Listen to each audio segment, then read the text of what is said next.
এখানে এই কোয়েলের বয়স কতদিন? এটার বয়স প্রায় 6 মাস। 6 মাস। জি। এটাকে খাঁচার ভিতরে রাখার কারণ কি? খাঁচার ভিতরে রাখার কারণ হচ্ছে এখানে মানে অল্প জায়গায় বেশি কোয়েল পাখি পালন করা যায়, এবং আরেকটা বিষয় আছে যে খাঁচায় পালন করলে আপনার রোগবালাই কম হয় এবং ডিমের প্রোডাকশনটা বেশি পাওয়া যায়। এটা হচ্ছে খাঁচায় রাখার মেন কারণ। খাঁচায় রাখার আর কি সুবিধা আছে? খাঁচা রাখার সুবিধা আছে মূলত এটাই যে আপনার রোগবালাই খুব কম হবে এবং ডিমের প্রোডাকশনটা বেশি পাওয়া যাবে এবং অল্প জায়গায় বেশি পালন করা যাবে। এখানে আমার 5 তলা ক্যাপাসিটি আছে, প্রতি তলায় 100, মানে 5 তলায় 500 পাখি রাখা আছে এখানে।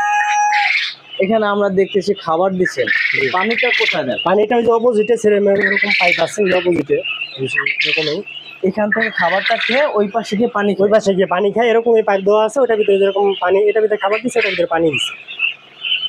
কোয়েল যদি ঘনত্ব বেশি হয় সেক্ষেত্রে সমস্যা হয় না? হ্যাঁ, সমস্যা হবে। ঘনত্ব বেশি, এটা আমাদের ঘনত্ব আমরা বেশি দেয় না, কারণ এটা মেডিকেলি ভাবে আমাদের অ্যাডজাস্ট মাপের উপরে আমরা পাখিটা রাখছি, যে প্রতি ইতে আমরা 100 করে রাখছি।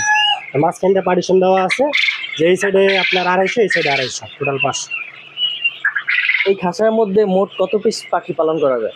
এটা 500 পিস পাখি পালন করা যায়। এটা 500 ক্যাপাসিটি একটা খাঁচা, 5 তলায় 500। এটার আয়তন কতখানি? আয়তনটা সঠিক আমি বলতে পারবো না, এটা হবে না, এই সম্ভবত 6 ফিট বাই 6 ফিট, একটা আনুমানিক ধারণা। 6 ফিট বাই 6 ফিট হলে বা 6 ফিট বাই 7 ফিট হলে সেখানে 500 পাখি পালন করা যায়। আপনি কি প্র্যাকটিক্যালি দেখছেন অন্য খোলামেলা যেভাবে কোয়েল পালা হয় তার থেকে এখানকার ফলনটা ভালো হয়? হ্যাঁ, অবশ্যই। আমার তো উপরে আপনারা দেখছেন পাখি আছে, আমি উপরেও খোলা জায়গায় লিটারও পালন করে দেখছি এবং খাঁচা পালন করে দেখছি। মানে আপনার লিটারে মানে খোলামেলা যদি ছাইরা পালন করি সেক্ষেত্রে রোগ বালাই এবং আপনার ডিমের প্রোডাকশনটা কম আসে, কিন্তু খাঁচা পালন করলে আপনার রোগ বালাইটা খুবই কম এবং ডিমের প্রোডাকশনটা আপনার 90% পর্যন্ত পাওয়া যায়। খাঁচায় যখন কোয়েল মলমূত্র ত্যাগ করে ওটা একটু নিচে পড়ে, এইভাবে মলমূত্র যখন জমা হয় তখন এই দুর্গন্ধ থেকে কোয়েলের কোনো সমস্যা হয় না? এটা দুর্গন্ধ হওয়ার কোনো সুযোগ নেই। আমি কি দেখা আপনাদেরকে, এই যে মলটা কিন্তু একদম শুকনা, ঠিক আছে?